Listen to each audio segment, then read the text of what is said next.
ನಮಸ್ಕಾರ ವೀಕ್ಷಕರೇ, ಶ್ರೀಗರಿ ವಾರ್ತೆಗರಿಗೆ ಸ್ವಾಗತ. ನಾನು ನಿಮ್ಮ ಗ್ರಹೇಶ್ವರ ಗಾರ್ಡಿಗೇಂದ್ರ. ದಿನಾಂಕ ಮೇ 21, 2026ರಂದು ಕರ್ನಾಟಕ ರಾಜ್ಯ ಮುಕ್ತ ವಿಶ್ವವಿದ್ಯಾನಿಲಯ ಮುಕ್ತ ಗಂಗೋತ್ರಿ ಮೈಸೂರು ಶ್ರೀ ಜಗಜ್ಯೋತಿ ಬಸವೇಶ್ವರ ಜಯಂತಿ ಮುಖ್ಯ ಅತಿಥಿಗಳು ಶ್ರೀ ಜಿಎಲ್ ತ್ರಿಪುರಾಂತಕ ಸಹಾಯಕ ಆಡಳಿತಾಧಿಕಾರಿ, ಜೆಎಸ್ಎಸ್ ಶಿಕ್ಷಣ ಸಂಸ್ಥೆಗಳು ಸುತ್ತೂರು ಮಠ ಅಧ್ಯಕ್ಷತೆ ಪ್ರೊಫೆಸರ್ ಶರಣಪ್ಪ ವಿ ಹಲಸೆ, ಕುಲಪತಿಗಳು ಕರ್ನಾಟಕ ರಾಜ್ಯ ಮುಕ್ತ ವಿಶ್ವವಿದ್ಯಾನಿಲಯ Mysuru professor CS Anandakumar, professor S Niranjan, doctor NR Chandregowda, professor Naveen Kumar SK, professor M Ramanatham Naidu ಹಾಗೂ ವಿದ್ಯಾರ್ಥಿಗಳು ಭಾಗವಹಿಸಿದ್ದರು. ಸ್ಥಳ ಕಾವೇರಿ ಸಭಾಂಗಣ, ಕರ್ನಾಟಕ ರಾಜ್ಯ ಮುಕ್ತ ವಿಶ್ವವಿದ್ಯಾನಿಲಯ ಮೈಸೂರು. ಇವತ್ತಿನ ಸಮಾಜಕ್ಕೆ ಬಹಳ ಮುಖ್ಯವಾಗಿ ಬೇಕಾಗಿರ್ತಕ್ಕಂಥವರು, ಜೊತೆಗೆ ಈ ಪೀಠಗಳ ವತಿಯಿಂದ ಈಗಾಗಲೇ ನಮ್ಮ ಕುವೆಂಪು ಪೀಠ, ಅಂಬೇಡ್ಕರ್ ಪೀಠಗಳಾಗಿರ್ಬೋದು, ಈ ಪೀಠಗಳ ವತಿಯಿಂದ ಕರ್ನಾಟಕ ರಾಜ್ಯದ ವಿವಿಧ ಕಾಲೇಜುಗಳಲ್ಲಿ ರಾಷ್ಟ್ರಮಟ್ಟದ ಮತ್ತು ರಾಜ್ಯ ಮಟ್ಟದ, ವಿಶ್ವವಿದ್ಯಾಲಯ ಮಟ್ಟದ ವಿಚಾರ ಸಂಕಿರಣಗಳನ್ನ, ಕಮ್ಮಟಗಳನ್ನ ವಿವಿಧ ಕಾಲೇಜುಗಳಲ್ಲಿ ಹಮ್ಮಿಕೊಂಡು ನಾವು ಇವರ ವಿಚಾರಧಾರೆಗಳನ್ನ, ಆದರ್ಶಗಳನ್ನ ವಿದ್ಯಾರ್ಥಿಗಳಿಗೆ, ಯುವಜನಾಂಗಕ್ಕೆ ನಾವು ಪ್ರಸಾರ ಮಾಡ್ತಾ ಇದ್ದೇವೆ.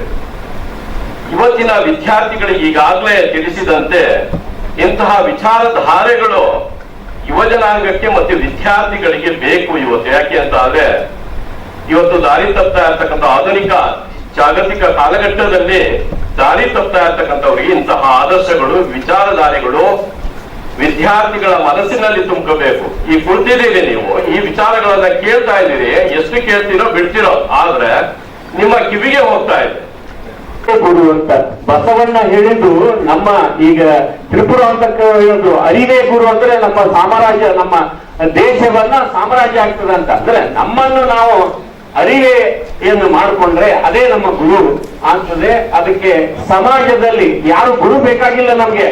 ನಮ್ಮ ಏನು ದೃಷ್ಟಿಯನ್ನ, ನಮ್ಮ ಮೈಂಡ್ ಸೆಟಪ್ ಅನ್ನ ಚೇಂಜ್ ಮಾಡಿಕೊಂಡು ಈಗ ಅಲ್ಲಿ ಕೆಟ್ಟಿದೆ, ಇಲ್ಲಿ ಕೆಟ್ಟಿದೆ, ಇದು ಆಗಿದೆ, ಅದು ಆಗಿದೆ ಏನಲ್ಲ.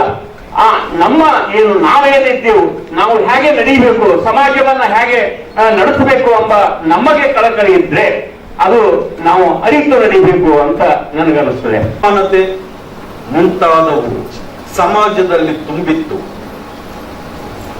ಇಂತಹ ಕಗ್ಗತ್ತಲಿನಲ್ಲಿ ಅನುಭವ ಮಂಟಪ ಎಂಬ ದೀಪವನ್ನು ಬಸವಣ್ಣನವರು ಬೆಳಗಿಸಿದರು. ಆಲ್ಕೋಹಾಲ್ ಹಳ್ಳಿಗಳಲ್ಲಿ ಉತ್ಪಾದನೆ ಆಗೋದಿಲ್ಲ, 24 ಗಂಟೆ ಆಲ್ಕೋಹಾಲ್ ಹಳ್ಳಿಗಳಲ್ಲಿ ಸಿಗ್ತಾ ಇದೆ. ಇದು ನಮ್ಮ ಸಮಾಜದ ಆರೋಗ್ಯ, ತಿಳ್ಕೊಳ್ಳಿ.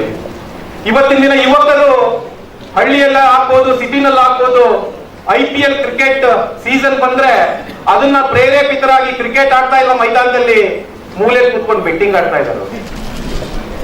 ಇವರು ನಮ್ಮ ನಮ್ಮ ನಮ್ಮ ದೇಶಕ್ಕೆ ಕಂಟಕವಾಗಿರುವಂಥದ್ದು. ಬಾಬಾ ಸಾಹೇಬ್ ಅಂಬೇಡ್ಕರ್ ಏನ್ ಕಾನ್ಸ್ಟಿಟ್ಯೂಷನ್ಗೆ ತಮ್ಮ ಕೊಡುಗೆಯನ್ನು ಕೊಡ್ತಾರೋ ಅವಾಗ ಅವರು ಈ ಬಸವಣ್ಣವ್ರ ಬಗ್ಗೆ ಓದ್ತಾ ಬುಕ್ಕಲ್ಲಿ ಹೇಳ್ತಾರೆ. ಇದು ನಿಜವಾಗ್ಲೂ ಇದು ಆಶ್ಚರ್ಯಕಂತ ಘಟನೆ. ನಾನು ಇದನ್ನ ಓದ್ಲಕ್ಕೆ ಆಗ್ಲಿಲ್ವಲ್ಲ, ಇವ್ರ ಬಗ್ಗೆ ತಿಳ್ಕೊಳಕ್ಕೆ ಆಗ್ಲಿಲ್ವಲ್ಲ. ನಾನು ಇದನ್ನ ನಿಜವಾಗ್ಲೂ ಮಹಾನ್ ದಾರ್ಶನಿಕ, ಇದನ್ನ ಅಳವಡಿಸ್ಕೊಂಡಿದ್ರೆ, ನಮ್ಮ ಬಸವ ತತ್ವ ಸಿದ್ಧಾಂತಗಳನ್ನ ಅಳವಡಿಸ್ಕೊಂಡಿದ್ರೆ ದೇಶ ಒಂದು ಮಾದರಿ ದೇಶವಾಗುತ್ತಿತ್ತು ಪ್ರಪಂಚದಲ್ಲಿ ಅಂತ ಹೇಳಿ ಅವರು ತಮ್ಮ ಚಿಂತನೆ ಮೂಲಕ ಹೇಳ್ತಾರೆ. ಮತ್ತೆ ಮುಂದಿನ ವಾರ್ತೆಗರಿಯಲ್ಲಿ ಭೇಟಿಯಾಗೋಣ. ಶ್ರೀಗರಿ, ನಿಮ್ಮ ಮನದಾಳದ ಗರಿ. ನಮಸ್ಕಾರ.